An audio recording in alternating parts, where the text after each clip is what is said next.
এখানে কিছু লোক একজন মাফিয়া স্ত্রীর নেতৃত্বে পুলিশ এবং প্যারামিলিটারিকে আক্রমণ করতে গেছিল। আমি এখানে এসপি সাহেব আছেন, আমি বলে গেলাম ভিডিওতে যতগুলোকে ছবিতে দেখা গেছে কেউ যেন বাড়িতে না থাকে, তাদেরকে আইনের আওতায় আনতে হবে এবং ভারতীয় ন্যায় সংহিতার অন্তর্গত রাষ্ট্রবিরোধী কার্যকলাপের যে ধারা আছে, আমি পুলিশ মন্ত্রী হিসেবে আপনাকে নির্দেশ দিচ্ছি, সেই ধারাতে এমন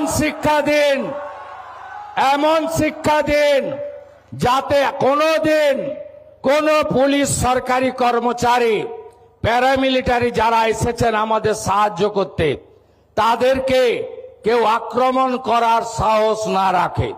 আপনারা শুনলে খুশি হবেন, শুধু জেলের ভাত খাওয়ানো নয়, যারা হামলা করেছে তাদের সম্পত্তি বাজেয়াপ্ত করে সেই সম্পত্তিকে নিলামে চড়ানোর কাজও আপনাদের ডবল ইঞ্জিন সরকার করবে। আইনের শাসন প্রতিষ্ঠা করাই আমাদের লক্ষ্য।